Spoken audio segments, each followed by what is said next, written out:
데살로니가전서 4장 1절에서 8절 말씀 다 찾으셨나요? 네. 저와 한 절씩 교독합니다. 그러므로 형제들아 우리가 끝으로 주 예수 안에서 너희에게 구하고 권면하노니 너희가 마땅히 어떻게 행하며 하나님을 기쁘시게 할 수 있는지를 우리에게 배웠으니 곧 너희가 행하는 바라 더욱 많이 힘쓰라.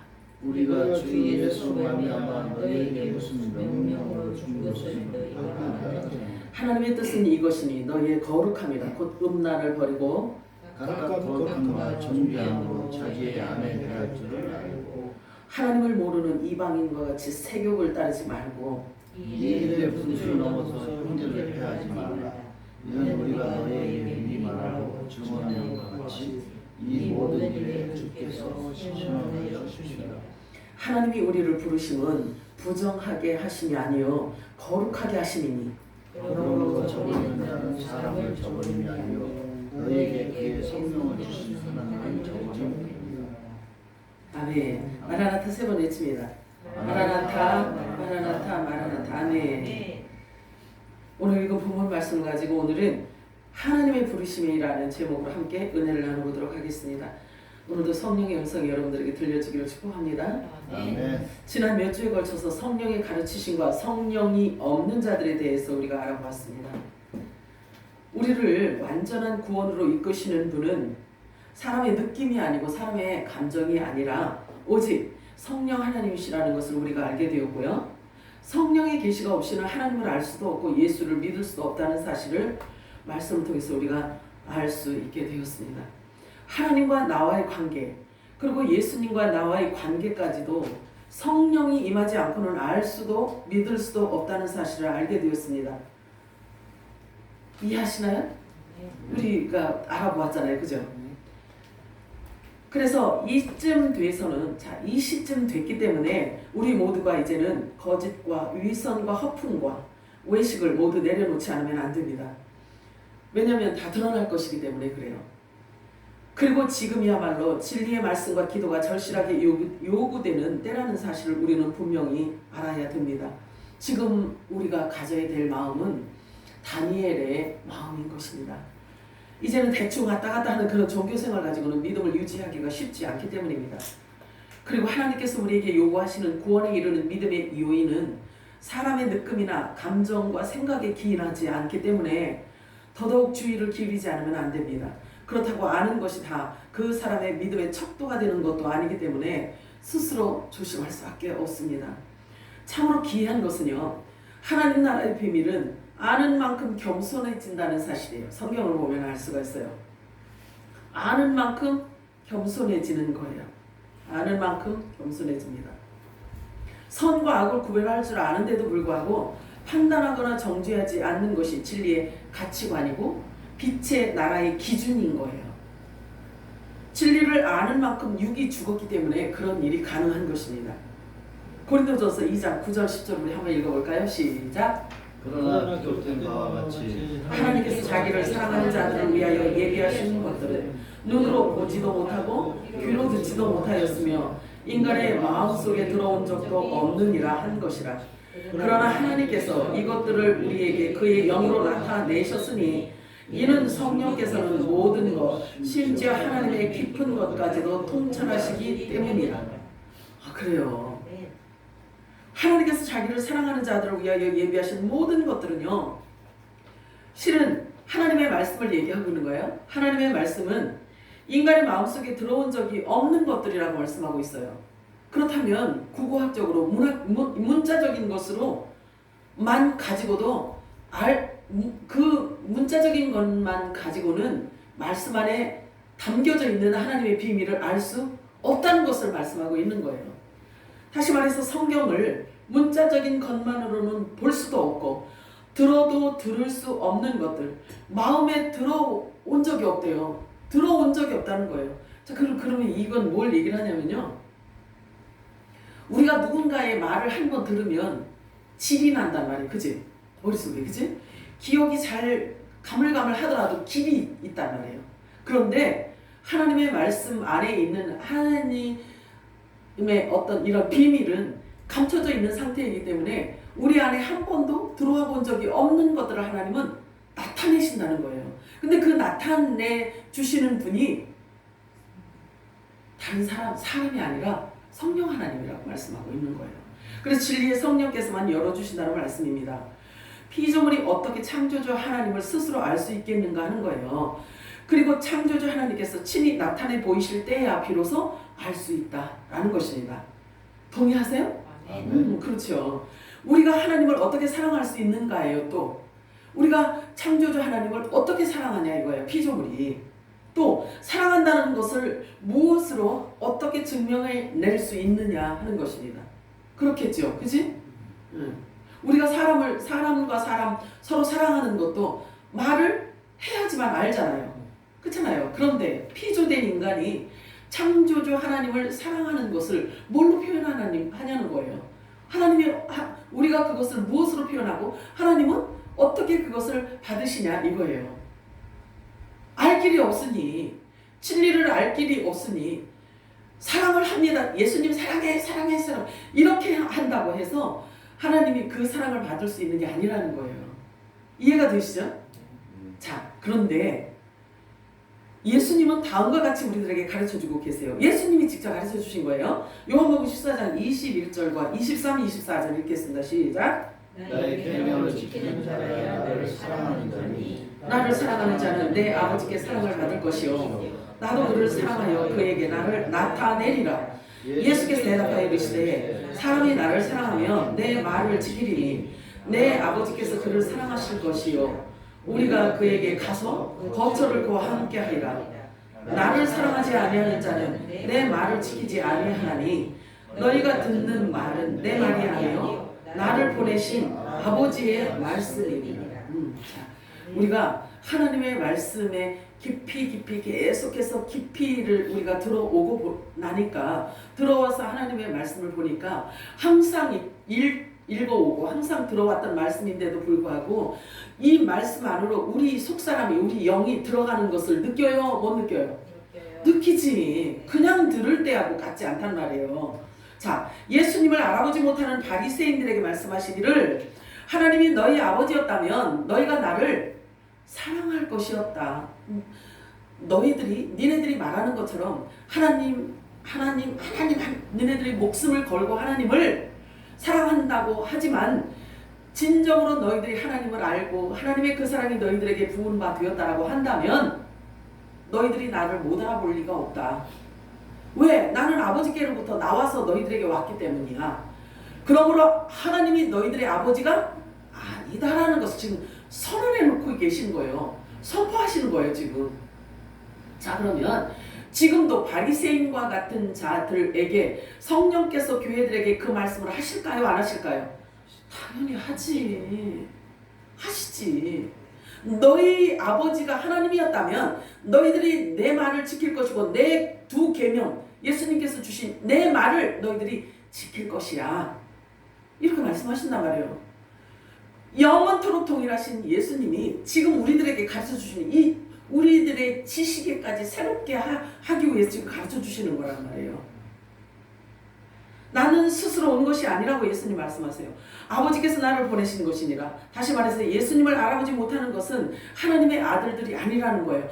예수님께서 하신 진리의 말씀을 알아듣지 못하는 자는 곧 하나님의 아들이 아니라는 걸 말씀하고 있는 거예요. 이렇게 선언해 놓았단 말이에요. 예수님이 이렇게 농담하신 게 아니에요. 예를 들어서 이제 나중에 진리가 드러날 때 이제 아니고 말고 이러시는 분이 아니라니까요. 예수님은 진리 자체를 생명 자체를 선언해 놓으셨기 때문에 이 말씀에 어떻게 반응하느냐에 따라서 하나님께서 착출하신단 말이에요. 이게 비밀이요. 자, 그리고 제자들에게는 말씀하셔요. 제자들에게는 말씀하시기를 너희는 나를 사랑하고 내가 아버지께로부터 온 줄을 너희들이 알고 믿었기 때문에 너희들이 곧 하나님의 아들이야. 이렇게 선언을 해놓는단 말이에요. 그런데 그때 2000년 전에 있었던 그 과정과 그 기준과 지금 기준이 다를까요? 같지. 그래서 이렇게 기록을 해놓으셨단 말이에요. 절대 절대 변개하지 않을 것이다. 절대 나는 이렇게 바꾸지 않을 것이다 라는 것을 하나님께서 우리들에게 증명하기 위해서 이렇게 기록해 놓으셨단 말이에요.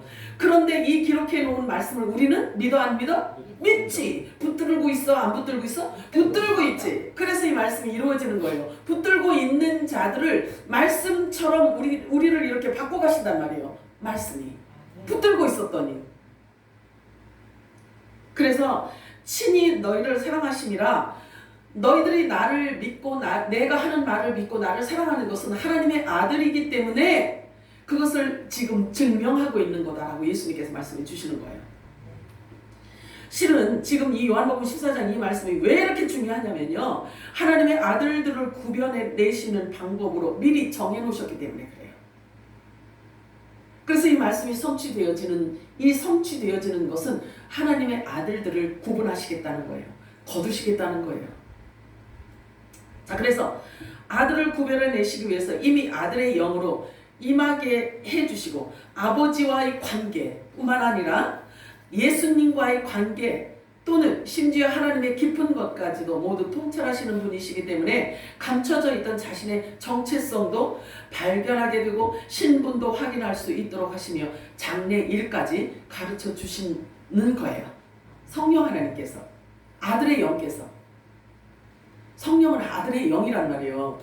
그래서 아들의 영이 임한 자들을 하나님께서 하나님의 아들들로 구별하시기로 이미 정해놓으시고 작정하신 거예요. 그래서 성령이 임한 자들이 하나님의 아들들인 거예요.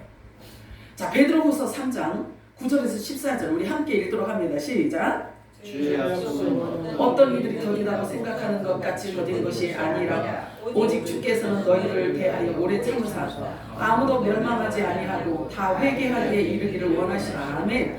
그러나 주의 날이 도둑같이 오리니 그 날에는 하늘이 큰 소리로 떠나가고 물질이 뜨거운 불에 풀어지고 땅과 그 중에 있는 모든 일이 드러나리로다. 이 모든 것이 이렇게 풀어지리니 너희가 어떠한 사람이 되어야 마땅하냐. 거룩한 행실과 경건함으로 하나님의 날이 임하기를 바라고 간절히 사모하라. 그 날에 하늘이 불에 타서 풀어지고 물질이 뜨거운 불에 녹아지려니와 우리는 그의 약속대로 의가 있는 곳인 새 하늘과 새 땅을 바라보도다. 그러므로 사랑하는 자들아, 너희가 이것을 바라보나니 주 앞에서 점도 없고 흠도 없이 평강 가운데서 나타나기를 힘쓰라. 아멘. 중요합니다. 그냥 이렇게 넘어가면 안 돼요. 지금 우리가 취할 것은 무엇이고 어떠한 사람이 되어야 마땅하겠는가예요. 요거를 지금 자문을 하라는 거죠. 자기 스스로 질문하라는 거지. 자, 그러면 지금 어떤 마음을 가져야 되냐면 요셉의 마음이 있어야 돼요. 고세 땅을 예비하는 요셉의 마음이 있어야 되고 노아의 마음이 있어야 돼요. 방주 안으로 들어가라고 하는 하나님의 명령을 받으면 방주 안으로 자기 식구들을 데리고 들어가야지만 되는 거예요. 지금 그런 마음을 우리가 가지고 있어야 되는 거예요. 뿐만 아니라 다니엘의 마음을 지금 갖고 있어야 되는 거예요. 다니엘 마음 아시잖아요. 다니엘 기도 보세요. 다니엘이 하나님의 말씀을 무슨 말씀인지 예레미야 예언해 놓으신 그 말씀을 보고 다니엘이 깨달았단 말이에요.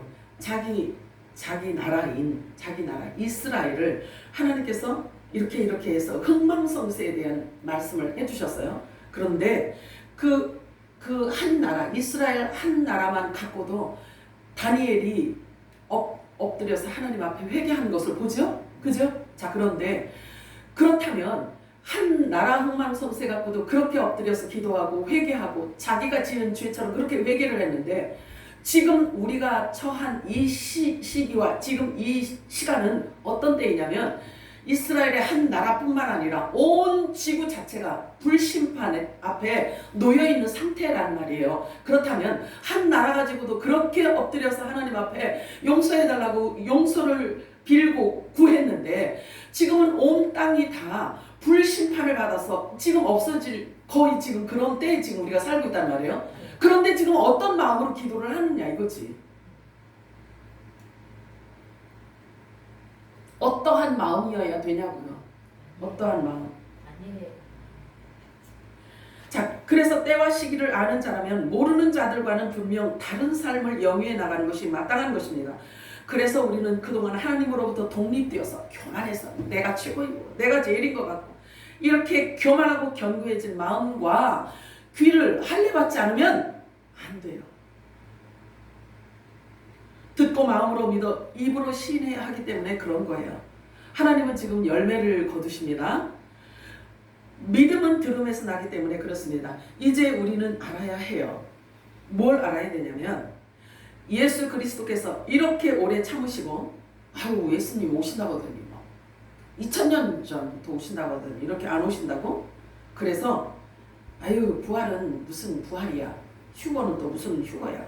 이렇게 조롱하고 이런 자들의 흐름을 보잖아요. 그러면 우리가 마음이 이렇게 아파. 마음이 많이 애통하고 아파요. 그런데 예수님께서 이렇게 오래 참으신 이유를 성경은 표현하고 있어요. 한 사람도 하나님이 구원해 주시고자 하는 사람 중에 한 사람도 빠뜨리지 않기 위해서 하나님이 이렇게 기다리셨대요. 오래 참으셨대요.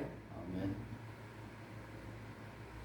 우리가 아무것도 모르고 날뛸 때, 진리가 뭔지도 모르고 아무것도 모르고 날뛸 때가 있었어. 그게 하나님을 잘 섬기는 건 줄 알았어. 그랬더니 십자가 원수였어. 우리가 말씀을 통해서 보니까 우리가 그렇게 날뛸 때 내가 어떤 짓을 했냐면 하나님의 말씀을 밟은 거예요. 하나님의 말씀을 땅에 떨어뜨린 거예요. 그리고 십자가의 원수를 지냈었어요. 만약에 우리가 아무것도 모르고 그렇게 날뛸 때 전혀 준비가 되어져 있지 않았을 때 주님께서 오시지 않은 게 얼마나 큰 은총인지 모르겠어요. 오늘은 하나님의 부르심에 대해서 알아보고 우리가 어떤 스탠스를 취해야 하며 어떤 자세로 살아가야 할지에 대해서 더 깊이 다뤄보는 시간을 갖도록 할 것입니다. 데살로니가전서 4장 7절 8절 읽겠습니다. 시작. 하나님이 우리를 부르심은 부정하게 하심이 아니요 거룩하게 하심이니 그러므로 저버리려 하는 자는 저버림이 아니요 너희에게 성령을 주시는 저버림입니다. 말씀에서 무엇을 의미하는지를 모르면 성령님을 저버리는 게 뭔지를 사실 몰라요. 성령을 저버리는 게 뭘까? 십자가의 원수가 뭘까? 그렇게 열심히 예수 오직 예수 이렇게 살긴 살았는데 십자가의 원수로 산다는 것은 뭘 의미하는 건지를 모르면 아무리 예수 사랑 예수 해도 안 돼. 네. 그러니까 눈 감고 소경인 상태에서 더듬는 거하고 똑같은 거예요. 자, 우리를 하나님께서 부르신 그 이유는요, 우리를 거룩하게 하심이라고 말씀하고 있어요.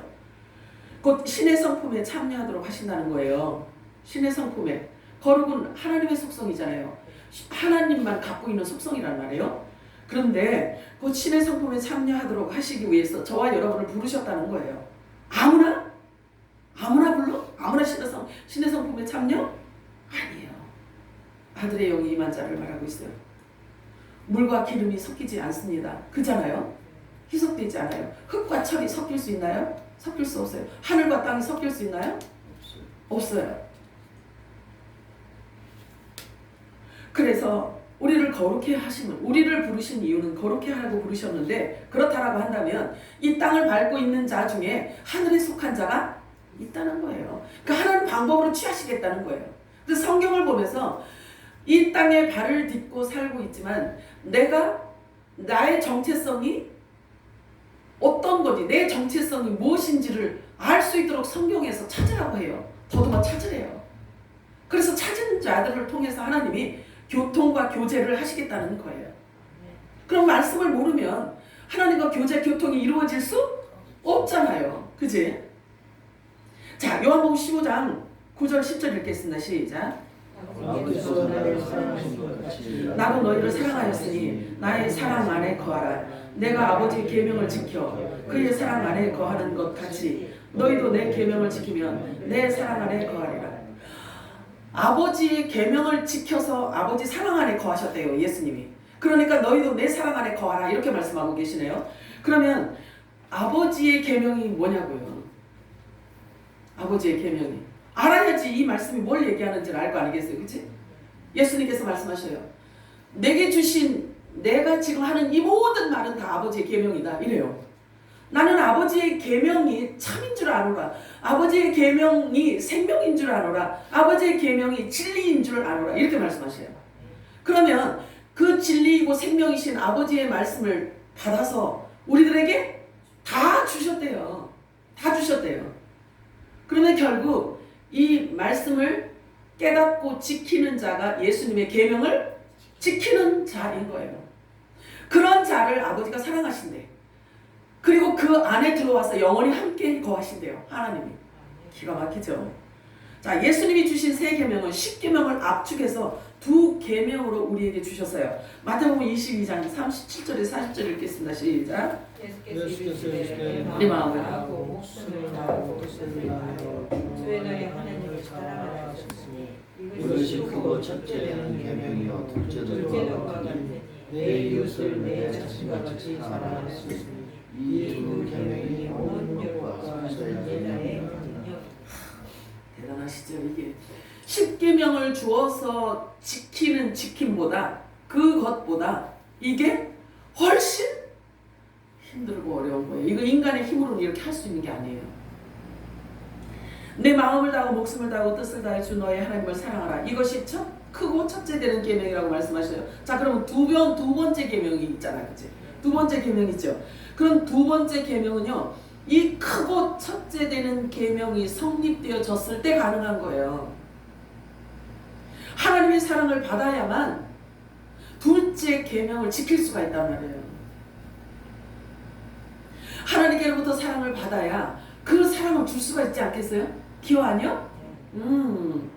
자, 데살로니가전서 4장 1절 2절 읽겠습니다. 시작. 그러므로 너희는 얘들아 값으로 주 예수 안에서 너희에게 구하고 권면하노니 너희가 마땅히 어떻게 행하면 하나님을 기쁘시는 일을 우리에게 배웠으니 너희가 행하는 바라 더욱 많이 힘쓰라.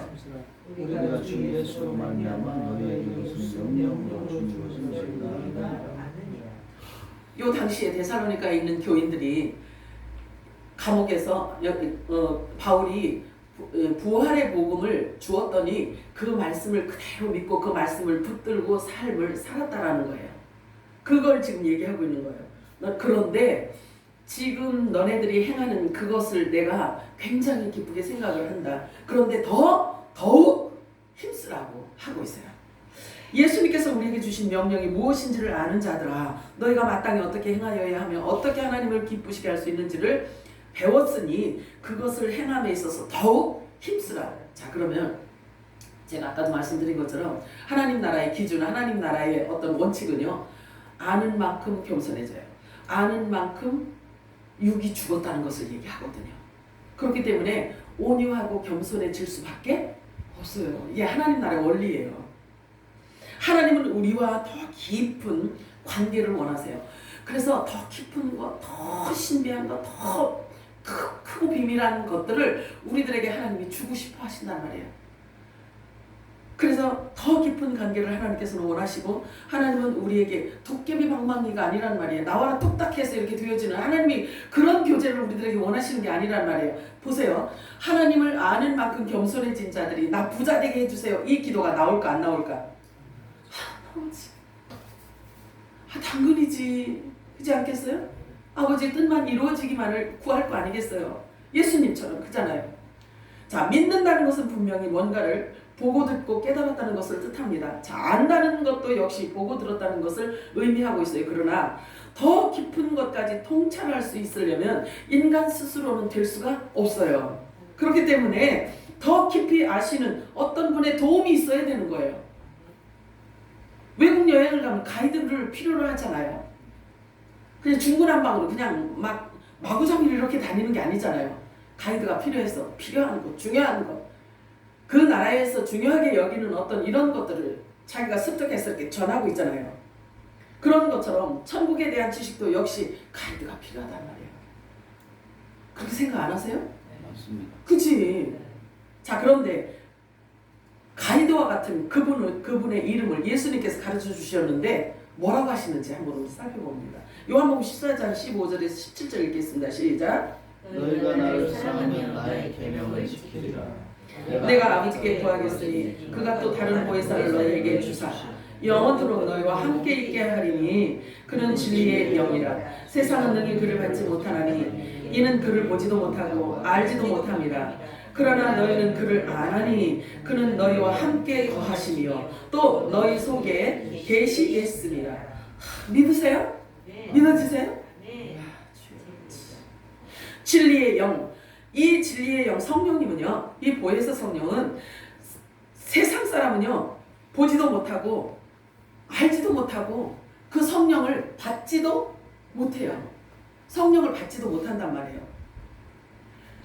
하나님이 보내신 성령님이, 그런데 그 하나님이 보내신 성령이 저와 여러분 안에 들어와서 어떻게 하신다고요?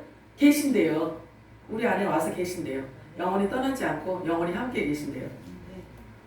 자, 요한복음 14장 20절 읽겠습니다. 시작. 그 날에는 내가 아버지 안에 너희가 내 안에 내가 너희 안에 있는 것을 너희가 알리라. 자, 하나님이 보내신 성령이 우리 안에 임하시면 나타나는 현상이에요. 이게 성령 하나님께서 우리에게 임하시면 우리 안에서 나타나는 현상, 우리에게서 나타나는, 여러분들이 그거를 인지하지 못해도 하나님의 말씀은 반드시 성취되어진단 말이에요. 그래서 하나님이 보내신 아들의 영 성령께서 임하시면 나타나는 증세이고 이게 현상이에요. 요한복음 14장 20절 한 번 더 읽겠습니다. 시작. 그 날에는 내가 아버지 안에 너희가 내 안에 내가 너희 안에 있는 것을 너희가 알리라. 이렇게 알고 예수를 믿는다니까요. 이렇게 알고 하나님과 교통이 이루어진다니까. 성령이 임하시면 이게 이루어지는 일이 이 현상이란 말이에요. 또 요한복음 17장 23절 24절 읽어볼까요? 시작. 그들 안에 있고 아버지께서 내 안에 계시어 그들로 온전함을 이루어 하나가 되게 하려 함은 아버지께서 나를 보내시는 것과 또 나를 사랑하시는 같이 그들도 사랑하시는 것을 세상으로 알게 하려 함이로소이다. 아버지여 내게 주신 자로 나 있는 곳에 나와 함께 있어 아버지께서 창세전부터 나를 사랑하심으로 내게 주신 나의 영광을 그들로 보게 하시기를 원하옵나이다. 믿어지세요? 아유 주여. 성령께서 임하시면 사람을 거룩하게 할 뿐만 아니라 온전한 자로 세우신다는 거예요. 그러니 거룩함과 온전하게 세워진 자를 하나님이 거두시는 거예요. 예수님의 지체들이 정체성을 지금 드러내주고 계신 거예요. 예수님과 같은 근원지에 함께 있던, 그래서 그들은 예수님과 본질이 같은 자들이라는 것을 지금 말씀하고 있죠. 그들도 하나님의 아들임을 나타내주고 있는 것입니다. 이것이 곧 크고 비밀한 일이 아니고 무엇이겠습니까?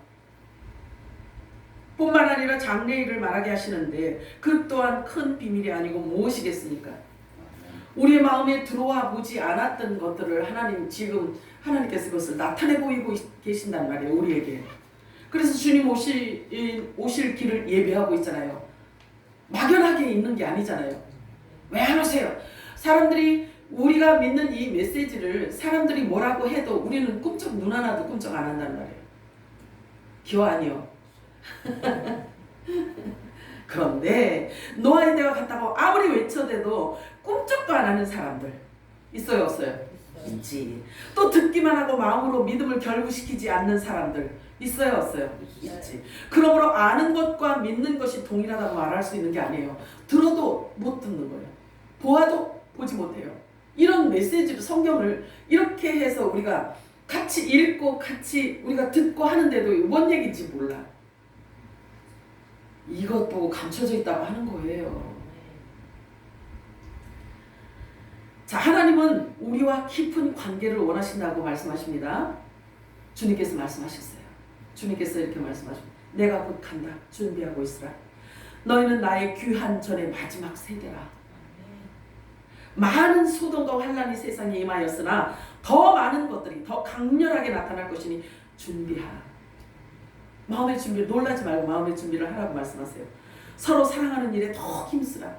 지금 이 시점에 우리가 해야 할 일을 가르쳐주고 계세요. 서로 사랑하는 일에 더욱 힘쓰라. 원망과 용서치 못함과 시기 질투 이기심이 너희를 이기지 못하게 하래요. 눈이 높아진과 마음의 교만으로 시간을 낭비하지 말라. 시간이 흐를수록 세상은 점점 더 어두워질 것이다. 그러나 그것에 붙들리지 말라. 그것에 우리 마음 빼앗기지 말라고 말씀하세요. 내가 알아야 할 것을 보여달라고 구하라. 그러면 하나님께서 보여주신대. 가르쳐 주신대. 서로 판단하지 말라고 말씀하세요. 내 이웃을 도우라고 말씀하세요. 우리가 도와줄 자가 누구인지 여러분들이 잘 보시기 바래요. 자, 이웃을 도우라. 그리고 긍휼히 여기라고 말씀하세요. 불에서 건져내는 것처럼 긍휼히 여기는 마음을 가지라고 주님께서 말씀하세요. 자, 히브리서 3장 1절에서 6절 읽겠습니다. 시작. 그러므로 함께 하늘의 부르심을 받은 거룩한 형제들아, 우리가 믿는 도리의 사도이시며 대제사장이신 예수를 깊이 생각하라. 그가 자기를 세우신 이에게 신실하시기를 모세가 하나님의 온 집에서 한 것과 같이 하셨으니 그는 모세보다 더욱 영광을 받을 만한 것이 마치 집 지은 자가 그 집보다 더욱 존귀함 같으니라. 집마다 지은 이가 있으니 만물을 지으신 이는 하나님이시라.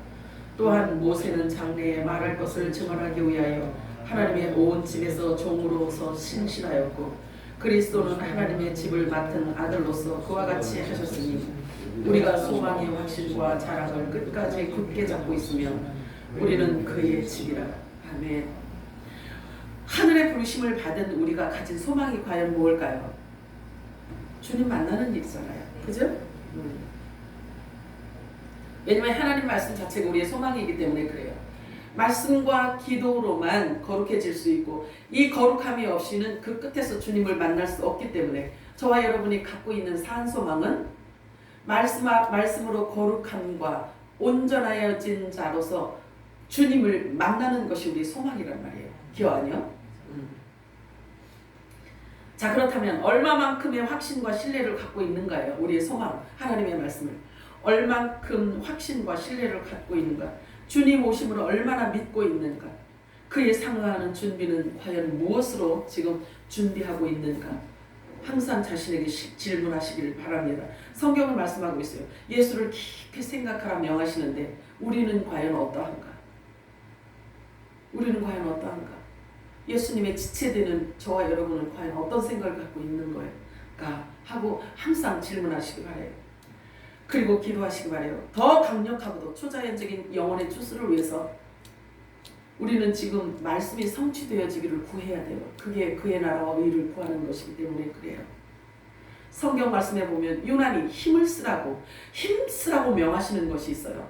예수님은 다음과 같이 말씀하십니다. 누가복음 13장 24절 읽어볼까요? 시작. 좁은 문으로 들어가기를 힘쓰라. 내가 너희에게 이르노니 들어가기를 구하여도 못하는 자가 많으리라. 자, 좁고 협착한 문을 거절하던 자. 이 과학시대의 부활이 어디 있느냐? 휴거는 무슨 휴거냐? 본인이 믿어지지 않으니까 어리석게 보이고 어리석게 들려지고 그래서 조롱하고 거절하던 자들. 교회의 머리 되시는 그리스도를 붙들지 않고 사람의 계명과 교훈으로 가르침을 받고 육체로 살며 십자가의 원수로 행하던 자들.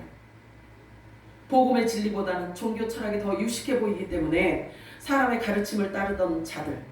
즉 성령이 없는 자들의 모든 삶을 통틀어서 예수님 뭐라고 말씀하시냐면 나무로 비유를 하고 있어요. 못된 나무가 나쁜 열매를 맺는다고 예수님께서 아주 정의를 내려놓으셔요. 나무로 보고 계세요. 그래서 나쁜 나무에서 열매 맺는 것은 말로 다 나오는 건데요. 그잖아요. 말로 다 나오는 건데 그가 한 모든 말은 다 이렇게 막 꾸며서 교양과 품이 있게 말하는 것 같아도 하나님 보시기에는 그게 악의 열매다. 나무 자체가 악의 뿌리에 박혀져 있기 때문에 예수님이 그렇게 말씀하셨잖아요. 그래서 우리에게 가르쳐 주시잖아요. 열매를 보고 그 나무가 어떤 나무인지를 분별하라. 우리에게 그렇게 가르쳐 주셨잖아요. 자, 그래서 못된 나무가 나쁜 열매를 맺는다라고 말씀하고 있어요. 예수님께서 말씀하시기를 그러므로 너희는 그들의 열매로 그들을 알게 될 것이라고 말씀하세요. 마지막 때에 우리들의 분별력, 그 기준을 우리들에게 말씀하시는 거예요. 예수님은 언제나 본질을 다루신단 말이에요. 본질을. 그잖아요. 아니면 말고 이러시는 분이 아니잖아요.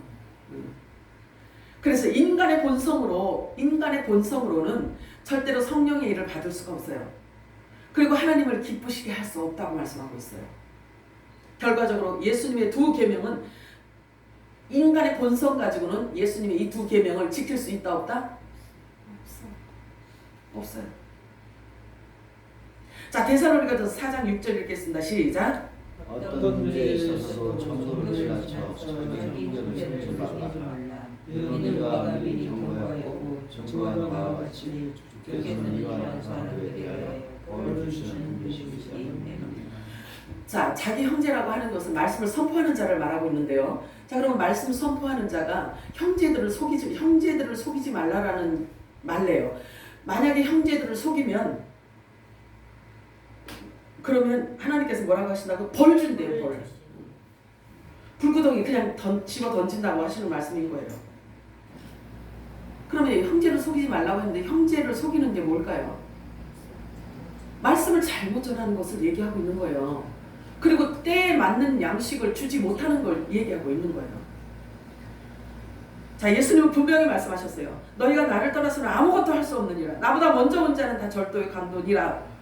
나로 말미암지 않고는 아버지께로 올 수 없다고 말씀하고 있어요. 나와 함께 아니하는 자는 나를 반대하는 자요, 나와 함께 모으지 아니하는 자는 해치는 자니라.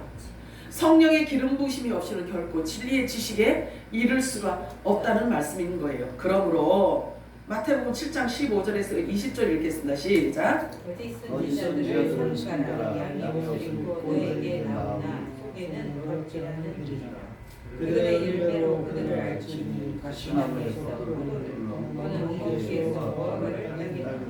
이와 같이 좋은 나무마다 아름다운 열매를 맺고 못된 나무가 나쁜 열매를 맺나니 좋은 나무가 나쁜 열매를 맺을 수 없고 못된 나무가 아름다운 열매를 맺을 수 없느니라. 아름다운 열매를 맺지 아니하는 나무마다 찢겨 후에 던져지느니라. 이러므로 그들의 열매로 그들을 알리라. 아멘. 이게 있잖아요. 이게 만약에 그냥 이렇게 문자적인 것만으로 보면, 이 국어학적으로 보면 이 안에 깊이 있는 내용을 알 길이 없어요.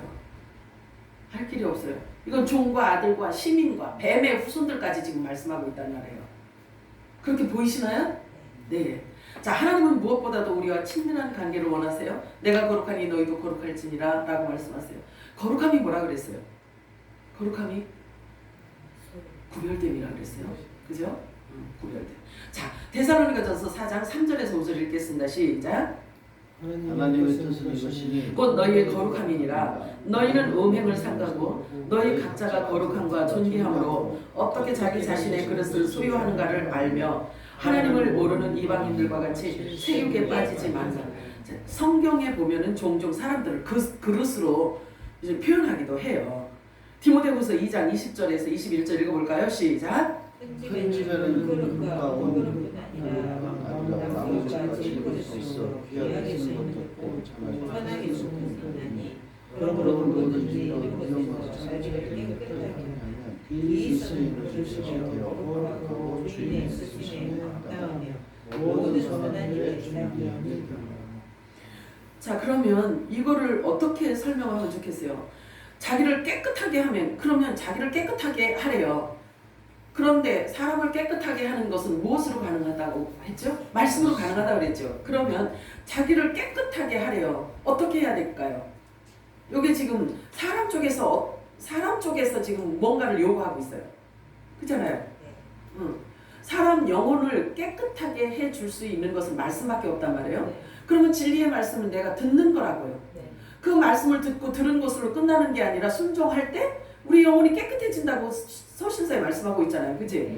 그렇게 하나님의 말씀을 깊이 알고 듣고 깨닫는 것을 지금 얘기하고 있는 거예요. 그렇게 되면 말씀이 들어와서 우리를 깨끗하게 한다는 거죠. 그렇게 깨끗해지면 하나님이 그 그릇을 쓰신다는 거예요. 그래서 데살로니가전서 여기 자기 자신의 그릇을 어떻게 자기 자신 내 그릇을 어떻게 소유해야 되는지에 대해서 잘 주의하라는 거예요. 예수님께서 우리에게 특별히 힘써야 하는 일에 대해서 말씀하셨어요. 좁은 문으로 들어가기를 힘쓰라고 말씀하셨죠. 그치? 구원의 길, 영생의 길을 뜻하기 때문에 그런 거예요. 그 다음에 주의 일에 힘쓰라고 말씀하고 있어요. 우리가 힘써야 되는 것을 지금 성경은 구석구석에서 가르쳐주고 있어요. 고린도전서 15장 58절 읽어볼까요? 시작. 무월에 사랑하는 형제들아 견실하며 흔들리지 말며 항상 주의 일에 더욱 힘쓰는 자들이 되라. 이는 너희 수고가 주 안에서 헛되지 않은 줄을 알미니라. 자, 이것을 한 가지로만 이렇게 딱 말할 수가 없는 게 뭐냐면 예수 그리스도의 지체인 자들이 행하는 모든 삶을 통틀어 이야기하고 있는 거예요. 그렇기 때문에 주의 일, 예수님께서 주의 일이 하나님의 일이 뭐냐고 답변을 하실 때 하나님의 내가 무슨 일을 하여야 구원을 받으리까? 무엇이 하나님의 일입니까? 라고 했더니 예수님이 뭐라고 말씀하셨냐면 하나님이 보낸 자를 믿는 게 하나님의 일이다 이렇게 말씀하셨어요. 그치? 그러면 예수를 바르게 잘 믿는 자들의 모든 삶을 얘기하고 있어요. 그러면 세상 사람과 구별되어져서 아름다운 열매를 맺는 것 전체를 얘기하고 있는 거예요. 그래서 항상 주의 일에 힘쓰는 자들이 되라. 힘써야 된다는 거지. 하나님의 말씀이 있는 만큼 겸손해지고 온유해지고 남을 나보다 낮게 여기는 그런 겸손함의 열매를 맺기를 원하시는 거예요. 또한 우리 육체로 또 해야 하는 섬겨야 하는 일들이 있는데 이것이 결코 후회하지 않을 것이다 라는 거예요. 하나님이 보고 계시다는 거죠. 교환이요? 여러분 모두 애쓰셨어. 자, 하나님을 기쁘시게 하는 일에 힘쓰고 항상 주의 일에 힘쓰며 또 손대접하기를 힘쓰라고도 말씀하십니다. 로마서 12장 10절에서 18절 읽겠습니다. 시작. 서로 다정하게 사랑하며 서로 존경을 베풀어 이들은 말고 영광하면서 열심히 주며 주를 섬기라. 성령 가운데 즐거워하며 환난 중에 참으며 꾸준히 기도에 전력하며 성도들의 필요에 서로 나누고 배려하기에 힘쓰라. 너희를 박해하는 자들을 축복하고 저주하라. 즐거워하는 자들과 함께 즐거워하고 웃는 자들과 함께 울라. 서로 같은 생각을 품고 무엇을 생각하며 낮은 데에 처함을 하나님과 같이 하고 스스로 지혜 있는 척을 하지 말라. 아무에게도 악으로 갚지 말고 모든 사람 앞에서 정직히 행하라. 하나님은 너희 편에서 모든 사람과 돌아가고 그렇게 아멘. 순종하실 거지. 못 들었는데요? 그런 얘기 들어본 적 없는데요? 이제 그런 말 못해. 지금 눈으로 확인하고 입으로 지금 우리가 지금 입으로 고백했기 때문에. 자, 하나님은 우리 자신을 원하시고 계십니다. 마음 중심이 온전히 주님께 향하기를 원하고 계세요. 디모데후서 2장 15절 읽겠습니다. 시작. 너는 진리의 말씀을 옳게 분별하며 부끄러울 것이 없는 일꾼으로 인정된 자로 자신을 하나님 앞에 드리기를 힘쓰라. 우리 자신을 하나님께 드리기를 힘쓰라고 말씀하고 있어요. 자, 디모데후서 4장 2절 읽겠습니다. 시작. 너는 말씀을 전파하라. 때를 얻든지 못 얻든지 항상 힘쓰라. 범사에 오래 참음과 가르침으로 경책하며 경계하며 권하라. 아멘. 내가 바로 서야 남을 경책할 수 있고 남에게 권할 수 있지 않겠어요? 그치? 그래서 먼저는 나야. 바르게 쓰기를 하나님이 원하시는 거예요. 자, 우리는 그의 약속대로 의가 있는 곳, 새 하늘과 새 땅을 바라보고 있습니다. 아멘이에요? 그게 소망입니다. 그러므로 사랑하는 자들아 너희가 이것을 바라보나니 주 앞에서 점도 없고 흠도 없이 평강 가운데서 주님 나타나기를 힘쓰래요. 자, 주님 나타나기를 힘쓰라고 하는데 우리가 어떻게 해야 주님 나타나는 것을 어떻게 힘쓰냐고요. 어떻게 해야? 어떻게 해야? 응? 못 들었어요. 못 들었어. 뭐지? 뭐 크게 해봐. 뭐? 맞는 말이지. 왜냐면 말씀이 온 땅에 이 천국 복음이 영원한 복음 다시 예언해야 되는 이 복음이 온 땅에 알려질 때 왜냐면 하나님의 아들 종 시민이 온 땅 안에 퍼져 있잖아요. 그잖아요. 근데 온 땅에 이게 선포되어지고 전달되어질 때 주님이 오신다 그랬잖아요. 그래서 맞았네? 맞았어. 자, 보세요. 제가 이제 히브리서 12장을 읽으려고 하는데요. 이사야 46장 10절 보면은 나는 시초부터 종말을 너희들에게 알려놨다. 말에 기록해놨다. 이렇게 말씀하세요. 시초부터 말씀하셨대요. 창세기부터. 어? 학계 말씀 보면은 또 학계 말씀을 읽어볼까? 자, 학계 말씀은 제가 읽어드릴 테니까 보세요. 학계 말씀에는 학계 2장 6절에서 9절 말씀인데 짧게 제가 읽어드릴게요. 만군의 여호와가 이같이 말하노라. 조금 있으면 내가 하늘과 땅과 바다와 육지를 진동시킬 것이. 아니 주님이 임하시기 전에 이런 일이 있을 거라는 거예요. 자, 그럼 보세요. 이 말씀들이 이제 성취되는데 저와 여러분이 이 땅에 있는 동안에 이 말씀을 우리가 발견하잖아요. 그러면 이 말씀 붙들고 우리가 기도하는 게 지극히 마땅하단 말이에요.